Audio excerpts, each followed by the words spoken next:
ओम श्री गणेशाय नमः। 8वें अध्याय का दूसरा भाग अब हम शुरू करते हैं। उससे पहले करते हैं श्री भगवत नाम की माला। श्रीमन नारायण नारायण हरि हरि, भजमन नारायण नारायण हरि हरि।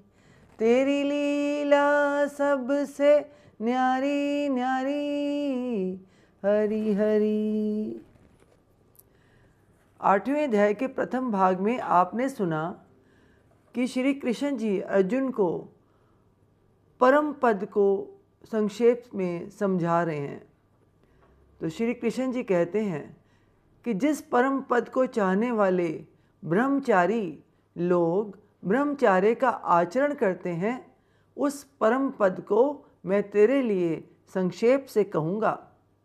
सब इंद्रियों के द्वारों को रोककर तथा मन को हृदय में स्थिर करके फिर उस जीते हुए मन के द्वारा प्राण को मस्तक में स्थापित करके परमात्मा संबंधी योग धारणा में स्थित होकर जो पुरुष ओम इस एक अक्षर रूप ब्रह्म को उच्चारण करता हुआ और उसके अर्थ स्वरूप मुझ निर्गुण ब्रह्म का चिंतन करता हुआ शरीर को त्याग कर जाता है, वह पुरुष परम गति को प्राप्त होता है।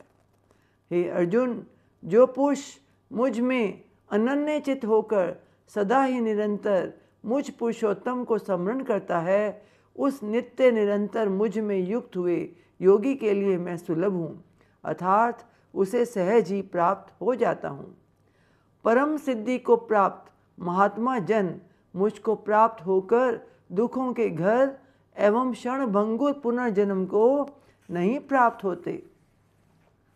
हे अर्जुन, ब्रह्मलोक पर्यंत सब लोग पुनरावर्ती हैं, परंतु हे कुंती पुत्र, मुझको प्राप्त होकर पुनर्जन्म नहीं होता, क्योंकि मैं कालातीत हूँ और ये सब ब्रह्मादि के लोक काल के द्वारा सीमित होने से अनित्य हैं। ब्रह्म का जो एक दिन है उसको 1000 चतुर्युग तक की अवधि वाला और रात्रि को भी 1000 चतुर्युग तक की अवधि वाली जो पुरुष तत्व से जानते हैं, वे योगी जन काल के तत्व को जानने वाले हैं।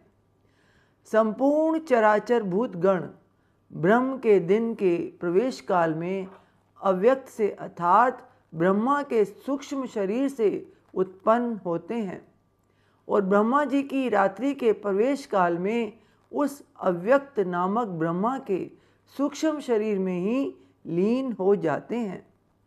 हे पार्थ, वही यह भूत समुदाय उत्पन्न होकर प्रकृति के वश में हुआ रात्रि के प्रवेश काल में लीन होता है और दिन के प्रवेश काल में फिर उत्पन्न होता है।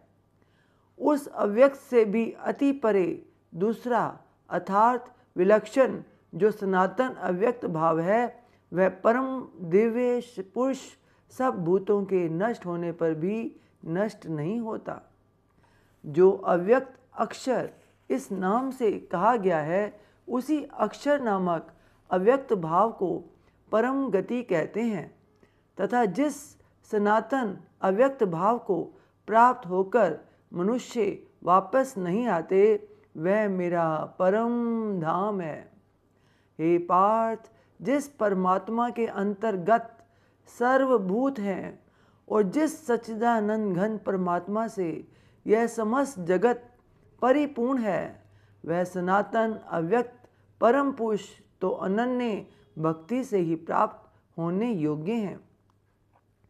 हे अर्जुन, जिस काल में शरीर त्याग कर गए हुए योगीजन तो वापस न लौटने वाली गति को और जिस काल में गए हुए वापस लौटने वाली गति को ही प्राप्त होते हैं, उस काल को अर्थात दोनों मार्गों को कहूँगा।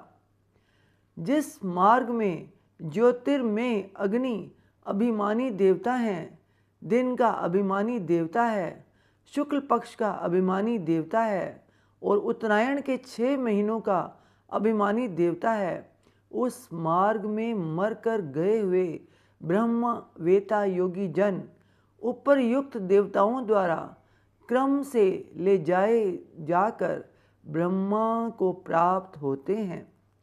जिस मार्ग में धूमाभिमानी देवता है, रात्रि अभिमानी देवता है तथा कृष्ण पक्ष का अभिमानी देवता है और दक्षिणायन के 6 महीनों का अभिमानी देवता है, उस मार्ग में मरकर गया हुआ सकाम कर्म करने वाला योगी उपरयुक्त देवताओं द्वारा क्रम से ले गया हुआ चंद्रमा की ज्योति को प्राप्त होकर स्वर्ग में अपने शुभ कर्मों का फल भोगकर वापस आता है। क्योंकि जगत के ये 2 प्रकार के शुक्ल और कृष्ण अर्थात देवयान और पितृयान मार्ग सनातन माने गए हैं। इनमें एक के द्वारा गया हुआ जिससे वापस नहीं लौटना पड़ता उस परम गति को प्राप्त होता है और दूसरे के द्वारा गया हुआ फिर वापस आता है अर्थात जन्म मृत्यु को प्राप्त होता है। हे पार्थ, इस प्रकार इन दोनों मार्गों को तत्व से जानकर कोई भी योगी मोहित नहीं होता। इस कारण हे अर्जुन, तू सब काल में समबुद्धि रूप योग से युक्त हो अर्थात निरंतर मेरी प्राप्ति के लिए साधन करने वाला हो। योगी पुरुष इस रहस्य को तत्व से जानकर वेदों के पढ़ने में तथा यज्ञ तप और दान आदि के करने में जो पुण्य फल कहा है उन सब को निसंदेह उल्लंघन कर जाता है और सनातन परम पद को प्राप्त होता है।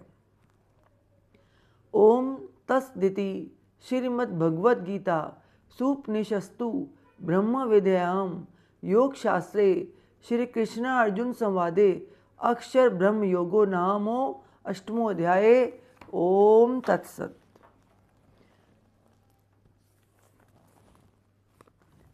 श्रीमन्नारायण नारायण हरि हरि, भजमन नारायण नारायण हरि हरि। तेरी लीला सबसे न्यारी न्यारी हरि हरि। ओम नमो भगवते वासुदेवाय। ओम नमो भगवते वासुदेवाय। ओम नमो भगवते वासुदेवाय। हे ईश्वर, आपकी बच्चे से आपकी पूजा अर्चना करने में, कथा उच्चारण में कोई गलती हो गई हो तो अपना बच्चा समझकर माफ़ कर दीजिएगा। अपना आशीर्वाद, अपनी कृपा दृष्टि हमेशा हम सब पर बनाए रखिए। बोल सांचे दरबार की जय। जयकारा शेरा वालिदा। बोल सांचे दरबार की जय। जयकारे वाले नु मिठिया मुरादा। बोल सांचे दरबार की जय। जय माता दी।